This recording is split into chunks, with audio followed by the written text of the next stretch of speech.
तो अल्लाह ताला ने अपने प्यारे हबीब जनाब मोहम्मद रसूलुल्लाह सल्लल्लाहु अलैहि वसल्लम के ज़रिए आखिरी क़ानून कुरान करीम की शक्ल में नाजिल फरमा दिया और सहाबाए किराम के ज़रिए उसको महफूज करवाया और दूर दराज इलाक़ों में उन्हीं के ज़रिए पहुँचवाया, यहाँ तक कि आज अल्हम्दुलिल्लाह वो अबदी क़ानून दुनिया के हर ख़ित्ते में, हर इलाके में, हर जगह पहुँच चुका है।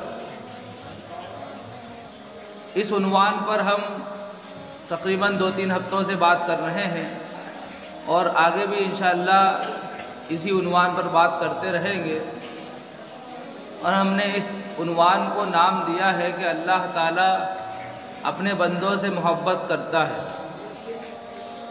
अल्लाह ताला की अपने बंदों से ये मोहब्बत है कि उसने क़ानून बनाया। क़ानून अगर नहीं होता है तो फिर बहुत सारे मफासिद और बुराइयां और ख़राबियां वजूद में आती हैं। और जब क़ानून बना हुआ होता है तो फिर इंसान और इंसानी मुआशरा, सोसाइटियाँ, तंजीमें, तहरीकें सब जो है कामयाब होती हैं। अगर क़ानून से हटकर कोई तंजीम या सोसाइटी या कोई मुआशरा या कोई मुल्क चले तो वो कामयाब नहीं हो सकता, वो आखिर में जाकर नाकाम ही होगा।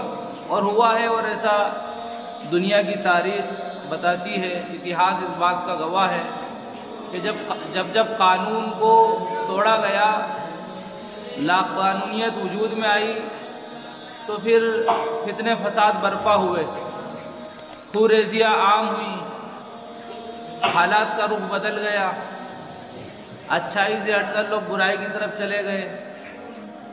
सही काम करने के बजाय गलत कामों पर उन्होंने अपनी तवानाइयाँ खर्च कर दी। इंसान अगर अपने हुदूद के अंदर रहे तो कभी भी दुनिया में फसाद नहीं आएगा।